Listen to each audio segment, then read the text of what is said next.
Hello and welcome to United Report. This is your home for all the latest Manchester United news, match updates, transfer stories, and in-depth analysis. Stay connected and never miss a moment. Subscribe now to stay ahead with everything happening at Old Trafford. Mason Greenwood will still play for Jamaica, according to Steve McLaren. The FA Chief Executive Mark Bullingham confirmed recently that Greenwood, who has a sole senior England cap, has said he intends to switch allegiances to Jamaica and link up in a reunion of Manchester United old boys with McLaren. However, there have been growing questions since over Greenwood's desire to commit to the Reggae Boys, with the Jamaican Football Federation still to receive the required documents it needs to complete the process. Jamaica had been hoping the switch would be concluded in the coming months, so Greenwood can be part of the squad that plays 2 friendlies in the UK before it begins its World Cup qualifying campaign in June. There was also hope that Greenwood would be a key member of the CONCACAF Gold Cup squad. Amid the hold-up, none of those things are any longer certain. Yet McLaren, the ex-England manager and former Manchester United number 2, who has been in charge of Jamaica since last year, remains very confident. "We are in contact all the time, with him, Greenwood and his family," he said. "I am very confident he only wants to play for Jamaica. It is up to him when he moves forward with that. The ball is in his court." Greenwood has starred for Marseille this season, scoring 15 times for the French club after signing a 5-year deal following completion of a permanent Manchester United exit. But he was dropped for the weekend loss to Lens, with OM boss Roberto De Zerbi labelling him inconsistent and saying if someone trains badly, they won't play, no matter what their name is.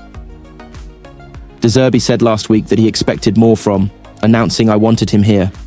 I said it over and over again," De Zerbi said.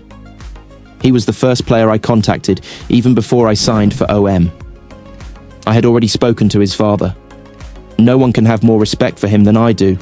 But that doesn't change anything. I expect more from him. He has to do more, because what he is currently showing is not enough. If he wants to achieve his ambition of becoming a champion, he has to be more consistent, sacrifice more and be more determined." Diogo Dalot has told Sir Jim Ratcliffe that Manchester United's players are prepared to sacrifice themselves to make the club great again. At the end of a week when United's outspoken co-owner accused some members of Ruben Amorim's squad of being overpaid and underperforming, Dalot admitted his uncompromising message has resonated strongly inside the Old Trafford dressing room. But the Portuguese defender insists that being ready to suffer for the cause has always been the price that comes with wearing the famous red shirt. "I think the history of this club is about sacrifice and fighting against the world," said Dalot ahead of United's trip to face Leicester. "It's about sacrificing yourself and each other, every moment on the pitch and being together with the fans to create the energy we all feel in Old Trafford. This is the history of the club.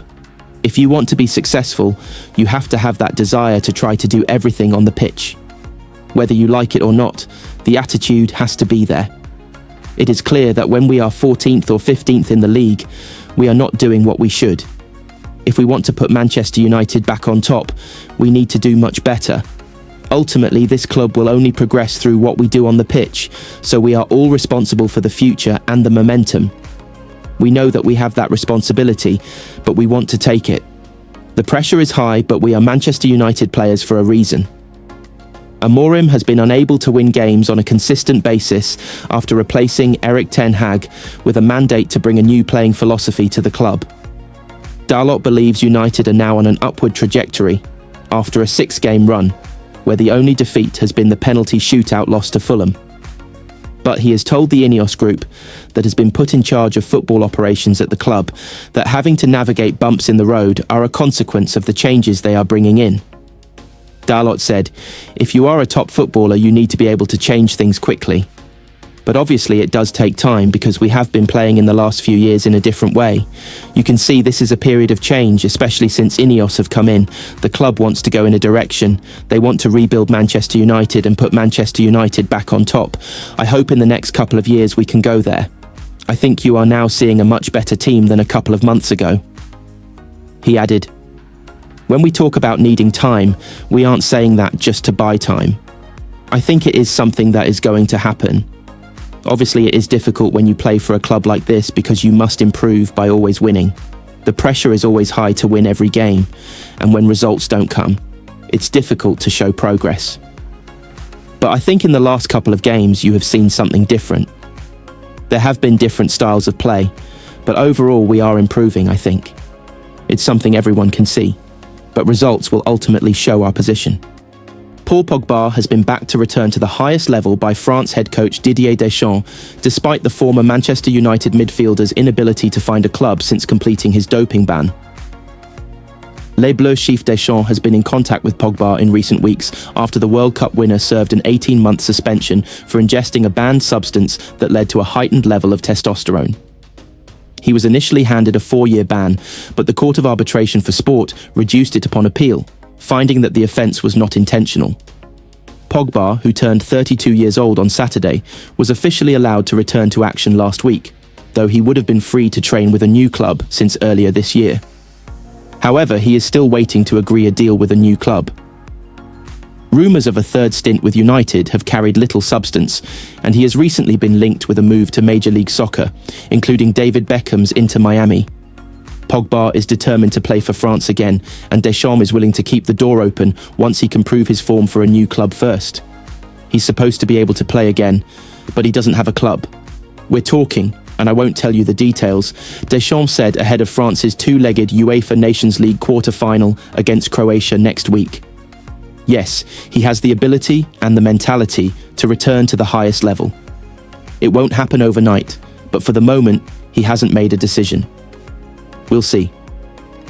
Pogba has been intermittently sharing footage of himself in training on social media with a series of cryptic captions, and after his ban was reduced last year, he said, "Finally, the nightmare is over, and I can look forward to the day when I can follow my dreams again and again. I always stated that I never knowingly breached anti-doping regulations. I play with integrity, and I want to thank Court of Arbitration who heard my explanation. This has been a hugely distressing period in my life. Everything I've worked so hard has been put on hold. Thank you for all the love and support once again. I can't wait to get back on the pitch." Paul Scholes reckons Ruben Amorim would like to sign Martin Zubimendi after his comments about the Real Sociedad midfielder in midweek. Zubimendi, 26, has been linked with a whole host of top Premier League teams over the last 12 months and came close to joining Liverpool in the summer before deciding against the move at the 11th hour. It emerged back in January that Arsenal is likely to be Zubimendi's destination in the summer, with a deal close. And Scholes thinks Manchester United would also like to sign the playmaker after listening to Amorim wax lyrical about the Spain international on Thursday night. He's a top player that can change a team, especially in that position, Amorim said before United's Europa League win. He's one position that can read and block transitions. He's also the first guy in the build-up. I know the player really well. Everybody knows he's a top player that can change the team. After listening to Amorim on TNT Sports, Scholes speculated, "From that interview, the manager quite likes Zubimendi.